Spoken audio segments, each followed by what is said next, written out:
Today is day 3 of Banned Books Week, and I'm going to read J.K. Rowling's Harry Potter and the Sorcerer's Stone. Harry had never believed he would meet a boy he hated more than Dudley, but that was before he met Draco Malfoy. Still, first-year Gryffindors only had potions with the Slytherins, so they didn't have to put up with Malfoy much. Or at least, they didn't until they spotted a notice pinned up in the Gryffindor common room that made them all groan. Flying lessons would be starting on Thursday, and Gryffindor and Slytherin would be learning together. "Typical," said Harry darkly. "Just what I always wanted. To make a fool of myself on a broomstick in front of Malfoy." He had been looking forward to learning to fly more than anything else. "You don't know that you'll make a fool of yourself," said Ron reasonably. "Anyway, I know Malfoy's always going on about how good he is at Quidditch, but I bet that's all talk." Malfoy certainly did talk about flying a lot. He complained loudly about first-years never getting on the house Quidditch teams, and told long, boastful stories that always seemed to end with him narrowly escaping muggles and helicopters. He wasn't the only one, though. The way Seamus Finnegan told it, he'd spent most of his childhood zooming around the countryside on his broomstick. Even Ron would tell anyone who'd listen about the time he'd almost hit a hang glider on Charlie's old broom. Everyone from wizarding families talked about Quidditch constantly.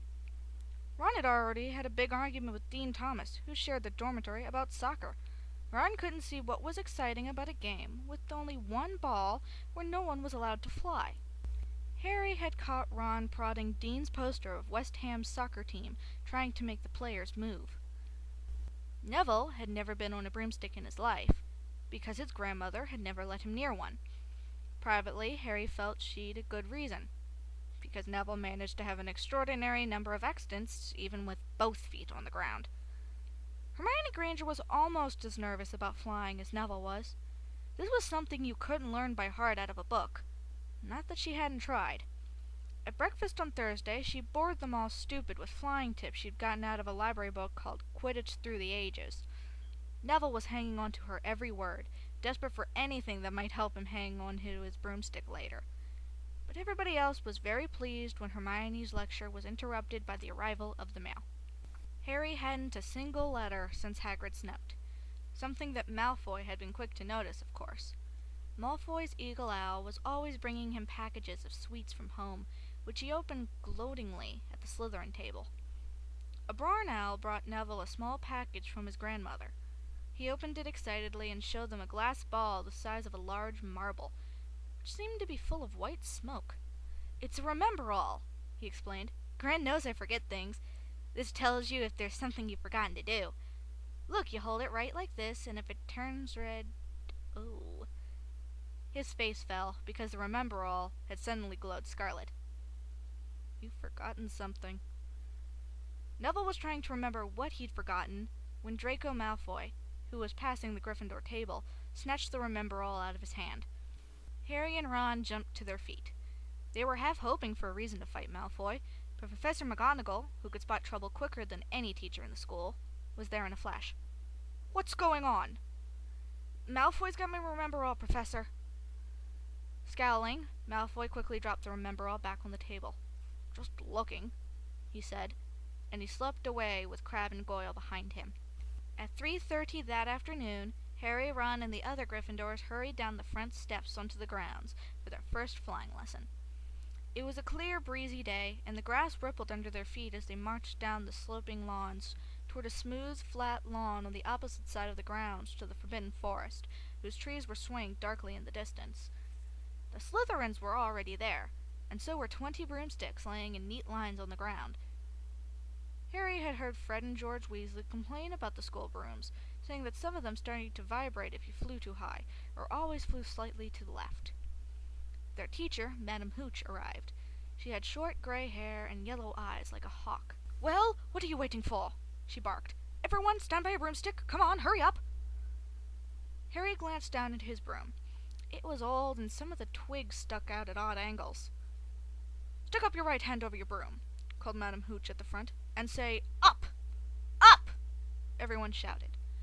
Harry's broom jumped into his hand at once, but it was one of the few that did. Hermione's had just simply rolled over on the ground, and Neville's hadn't moved at all. Perhaps brooms, like horses, could tell when you were afraid, thought Harry. There was a quiver in Neville's voice that said only too clearly that he wanted to keep his feet on the ground.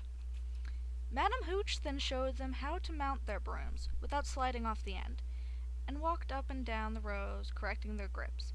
Harry and Ron were delighted when she told Malfoy he'd been doing it wrong for years. "Now when I blow my whistle, you kick off from the ground. Hard," said Madam Hooch. "Keep your brooms steady, rise a few feet, and then come straight back down by leaning forward slightly. On my whistle. 3, 2... But Neville, nervous and jumpy and frightened of being left on the ground, pushed off hard before the whistle had touched Madam Hooch's lips. "Come back, boy!" she shouted. But Neville was rising straight up like a cork shot out of a bottle. 12 feet, 20 feet. Harry saw his scared white face look down at the ground falling away, saw him gasp, slide sideways off the broom, and... wham! A thud and a nasty crack, and Neville lay face down on the grass in a heap. His broomstick was still rising higher and higher and started to drift lazily toward the Forbidden Forest and out of sight. Madam Hooch was bending over Neville, her face as white as his. "Broken wrist," Harry heard her mutter. "Come on, boy. It's all right. Up you get." She turned to the rest of the class. "None of you is to move while I take this boy to the hospital wing. You leave those brooms where they are, or you will be out of Hogwarts before you can say Quidditch. Come on, dear." Neville, his face tear-streaked, clutching at his wrist, hobbled off with Madam Hooch, who had her arm around him. No sooner were they out of earshot than Malfoy burst into laughter. "Did you see his face? The great lump!" The other Slytherins joined in. "Shut up, Malfoy," snapped Parvati Patil. "Oh, sticking up for Longbottom?"